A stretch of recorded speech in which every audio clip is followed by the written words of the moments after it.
How is everybody going? Today we're going to be talking about the ultimate machine. For those people that love BMWs, you will know what I'm talking about in a few seconds. My name is Michael and I'm from Phantom Motorsports. Over the years, I created a lot of monsters of German vehicles. 3 decades into repairing these cars, restoring them, tuning them, and bringing them back to life. Recently, I purchased a BMW M6. Very disappointed in the vehicle. Very disappointed. But now, no further wait, we're gonna get through it. We're gonna talk about the BMW E31 850Ci V12. These cars came out in 1989 all the way to 1999. They were built quite a few units, but they stopped bringing them to the United States in 1996. This car had a very mixed review when it came out. A lot of people liked it, a lot of people didn't. You can't quite make up in your mind what this car really is. Is it a performance sports car? Is it a luxury coupe, as they call it in UK, a coupe? Driving the M6 and driving the M8, it is a difference. But what's more intriguing about the M8 realistically is the performance and the rideability. Now, very few people know that this car, the M8, is capable of doing 200 miles per hour. So is the M6, but there's only one difference. You can drive the 850Ci from Germany on the Autobahn all the way anywhere in Europe at 200 miles per hour non-stop. If you were to do the same thing with the M6, you'd be very disappointed. You ain't making it very far. The M6 is capable of doing 200 miles per hour, though you cannot keep it for a very long time at that top speed. So that to me makes that car unreliable. Car's performance to me, it's not important if there is no rideability with it. In that case, I might as well buy a Corvette or a Chevy Camaro SS, because why am I going to spend that kind of money on a car that's, yeah, capable of doing it, but you shouldn't do it? So I purchased the BMW 850Ci about 5 years ago. It was a basket case. It was an ambition project to bring it back to life and improve it for what it should look like today compared to what it did when it came out. I have about 3-figure number into this vehicle restoring it. So completely the body, when I purchased it, it had over 15 layers of paint on this car. Somebody painted it, and finally somebody painted it flat black, and that was an epoxy paint, and that took almost $1,000 in sandpaper to send this car down to the bare metal again. Suspension was shot. Everything, of course, you touched on this car was completely destroyed. Not due to the car's construction, due to poor maintenance and people not be able to afford a car like this and fix it correctly from the get-go. So the car was pretty much neglected all the way around. The only thing that's still original on the car at this point in time is the motor and tranny. I do have another motor that's getting built right now for it, but I had to kind of put a hold on things because the expense on this car really exceeded for what you really would pay for a brand new BMW M6. But the outcome, it's completely unbelievable. The car is capable of doing anything that the M6 kind of does. Yes, it's not as powerful on a takeoff as the M6. I have the M6 with the SMG transmission. This one has the automatic transmission. But the 850, once he passes the 60-mile marker, it's like the Germans call it, the Bavarian Mountain Jet Fighter. This thing just wants speed. You feel like you are into a Fort Knox box. You're in a safe. You can tell that even if you were to get out of control of this vehicle, this car will pull you out of it. It's a heavy car but not that heavy as people used to complain about in the 80s so much about the weight. Come to find out, this car almost weighs as much as the M6. The M6 is only like 250 pounds lighter. So it's not like they really dropped a whole lot of weight on it. So the 850, I remember everybody complained that it weighed so much as a tank. Guess what? The M6 is not that much lighter. And on the M6, it has the plastic fenders, the carbon fiber roof, the hood and the trunk are fiberglass. The only thing that's metal on the M6 is the rear quarter panels. And the car is still not that much lighter. So the weight, to me, it's not a big deal. You got to understand, when you have a car that can do up to 200 miles per hour speed, you need weight. Weight what keeps the car to the ground. If you don't have enough weight, the car can go airborne. This is talking from experience. I used to race. So if you're going to get to that type of speed, you need something that's going to hold down and stick to the ground. Now, of course, if you want to do 0 to 60, less weight, much faster. But you can have both worlds without spending $500,000 to $2-3 million. But this car is definitely amazing. Over the years, I have owned a lot of BMWs, and I was never really a BMW enthusiastic type of person. I always been a Mercedes type of guy. Always had a lot of Mercedes. I grew up repairing them, grew up with Mercedes. I still own a Mercedes, which I'll do another video on down the road. A very rare SL55 supercharged R129. But today we're going to be talking specifically about the 850 Ci. The 850 Ci, it's going to stay and remain in the history of BMW of one of the best BMW ever built. Regarding with so many critics out there, back then at least, I bet you today they're not going to be as critical as they were back then, because today you cannot purchase a BMW that could drive for 1 month without being broken down. And I do not care what kind of BMW it is. I work on all of them. Every single one of them has a check engine on. Every single one of them has an issue on a daily basis. So it's amazing back then what the Germans were able to accomplish with this car. And you can tell quality, it was their #1 priority. Compared to today's BMWs, which I've seen, which are a lot of plastic, the interior falls apart. You shut the door and then the trim falls off of it. It's just amazing how much the quality has gone down the tubes. And not just in BMW, we're talking across the board on all German cars, Porsche, everything. So it's amazing on the quality of this vehicle, the metal thickness, that you can actually send this car down and leave the bare metal for 2 to 3 days and it doesn't rust. Where if you were to send down a Mercedes W220 S500 2005 or 6, if you send it down, the metal, within 20 minutes, the metal turns yellow. That means the metal is cheap. It's gonna rust. It's just amazing what kind of quality they used back then to make these vehicles. And amazingly is that I drive both cars. I get more looks on the M8 than I do in the M6. Everybody, most people never seen an M8 up close and personal. They only seen them in movies or in magazines. It took me 5 years to complete this car project because of the expense. I'm about perfection. I have the attitude, if you don't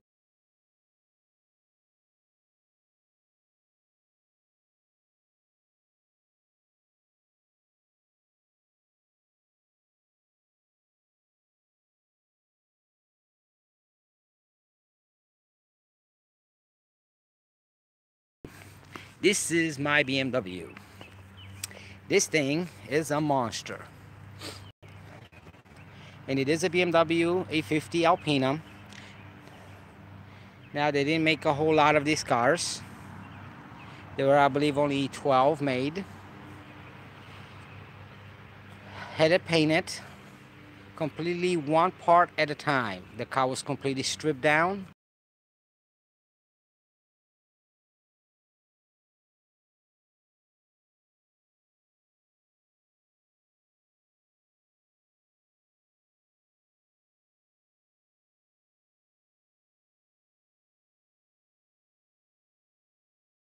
all original fenders from the car.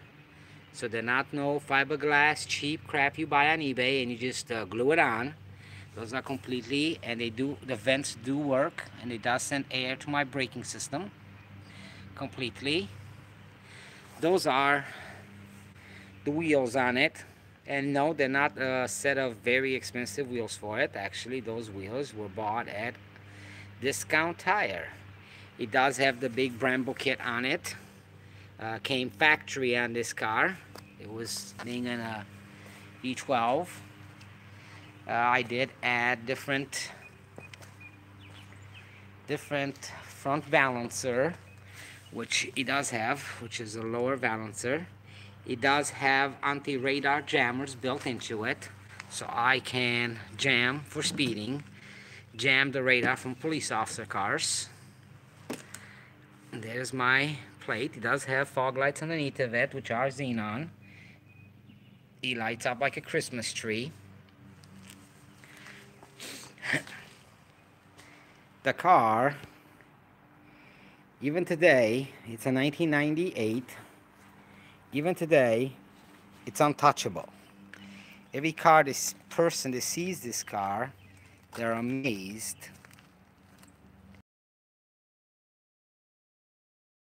Besides, I modified a whole lot of things in it. This car is flawless. Getting a car painted and restored to this magnitude, it is a fortune. The interior was done completely in Italian leather, red stitched. Stereo system, of course, upgraded to over 600 watts power.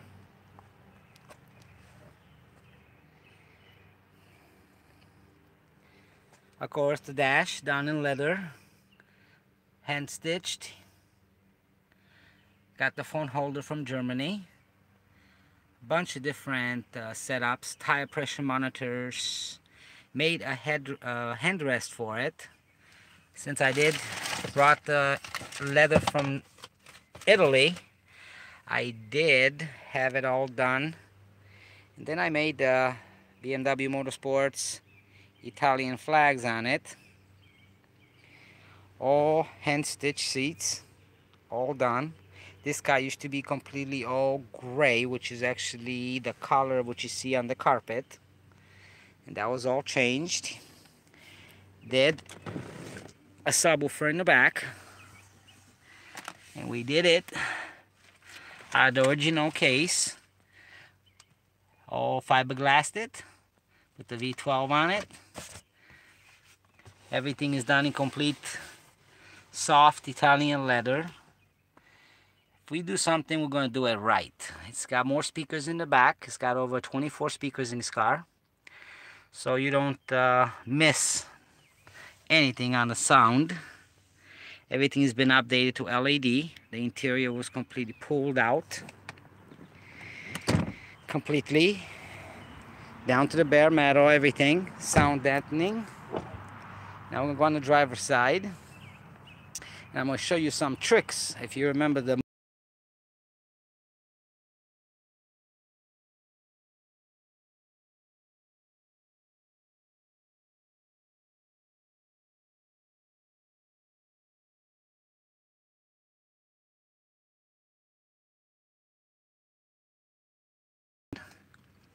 you have to punch in a code to start the car, even if you have the key. That was a sweet update on this car for me. The steering wheel was completely redone in Germany, hand stitched. The cluster had the chrome added on completely. Everything on this vehicle was completely redone. Now, just like the Transporter, we're going to go to the back of the vehicle, and I'm going to show you something very cool. Now, this is the back of it. As you can see, it's a little bit different than a BMW that you will see an A40 or an A50. There's the stereo system on the bottom, the amplifier. It is an Orion. Everything pretty much is an Orion in this car. except the power capacitor, which is a pile. But here is what is intriguing. You see this black piece that comes across, and if you remember in the transporter, he pushed a button, which is this button right here, and then all of a sudden a drawer opens. As you can see, I could actually have a suit, weapon, anything I want put in here. Unfortunately, on this one I do have the launching books when the car was launched brand new. I have the original books when the car, and then you just push the button, and then the drawer just automatically closes. You can't even tell that that's there. Just like in a transporter.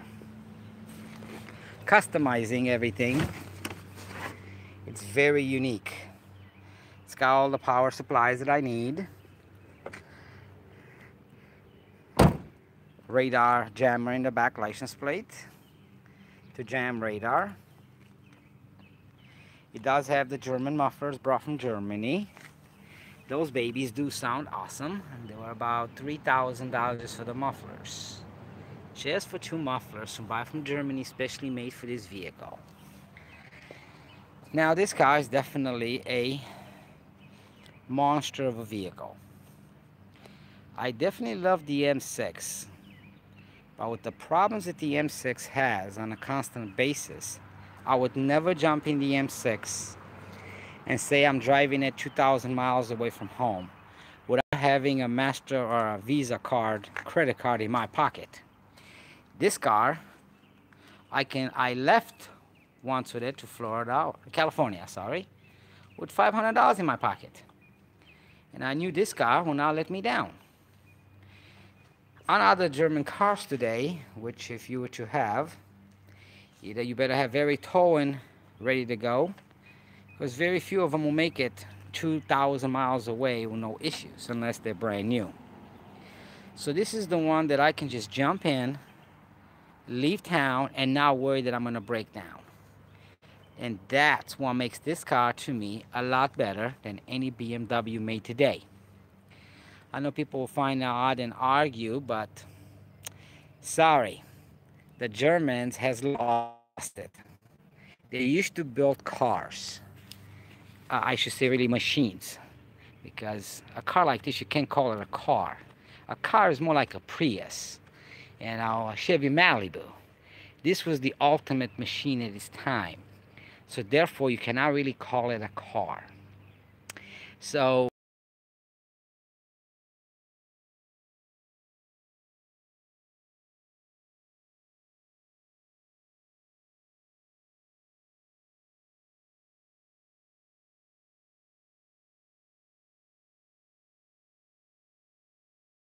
car in the lineup of BMW, if you're gonna stand by your car proudly.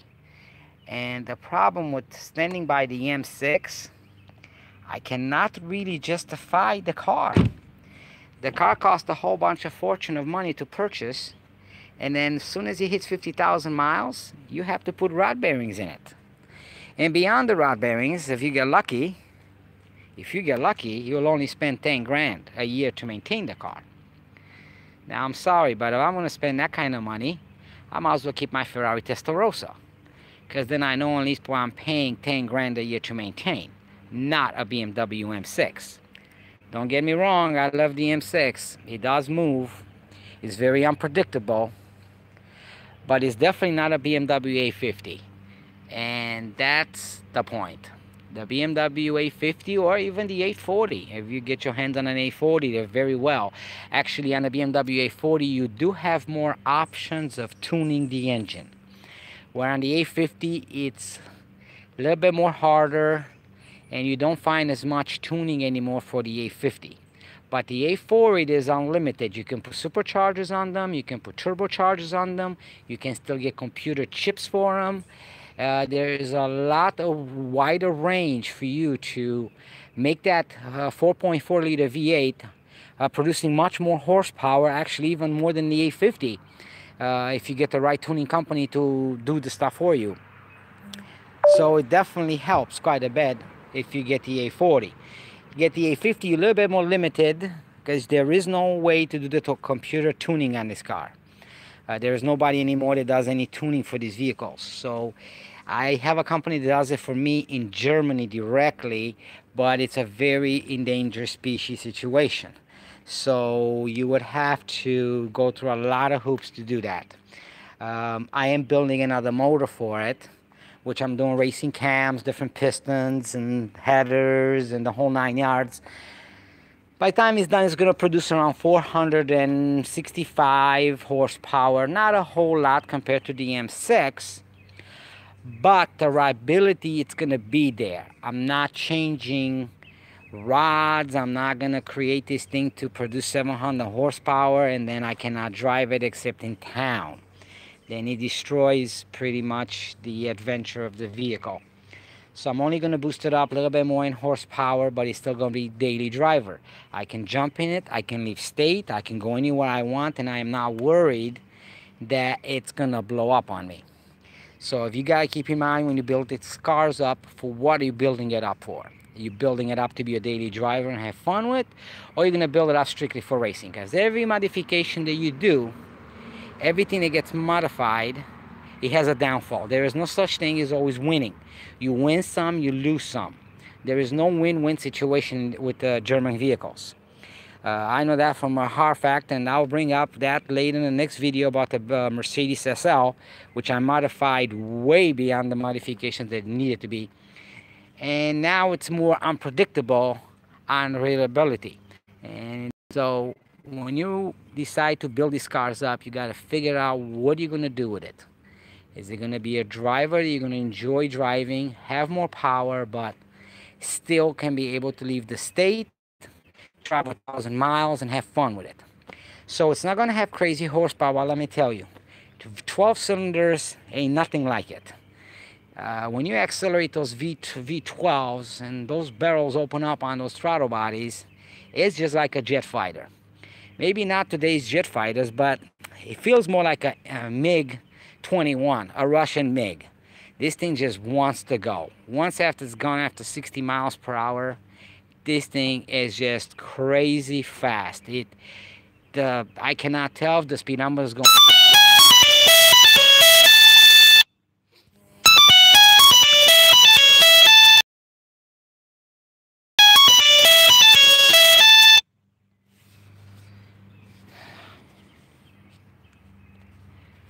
Sorry about that.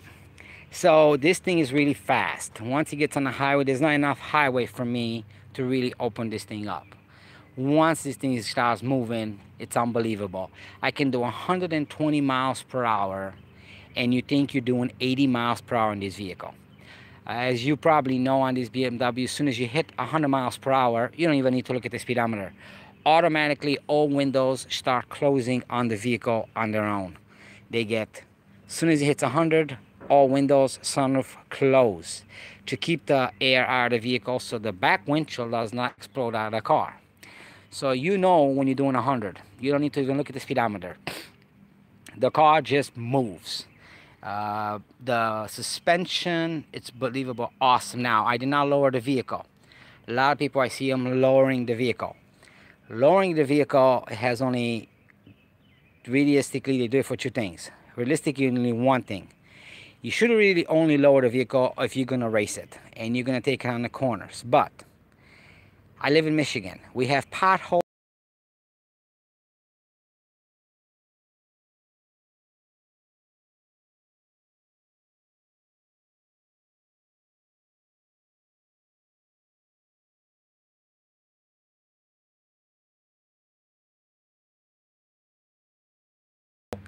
So if I were to lower the vehicle another 3 inches, in case of a flat tire, the problem, this car has electronic shocks. So every pothole that you hit, if you lower the vehicle, you are hitting those shocks, hammering them really hard. As you already know, this car suspension is it's either too soft or too tight. No matter what setting is on, if you go over a bump with this car, you will guarantee you'll feel it. So if you lower the vehicle lower than what's made, then it's going to make it a lot worse when you drive it on the freeway and through potholes. So for mine, I did not lower the vehicle. I like the stance. It handles great. I can push a button and it goes through cornering just fine. But then again, if you live in California, you got great roads, you can do it. Michigan, I completely disagree. I will not do it. You hit a pothole here, you lose your wheel. So with that said, this is the M8. Let me know what you think. And my next video is going to be we'll do the Mercedes and give you an update on that. Thank you.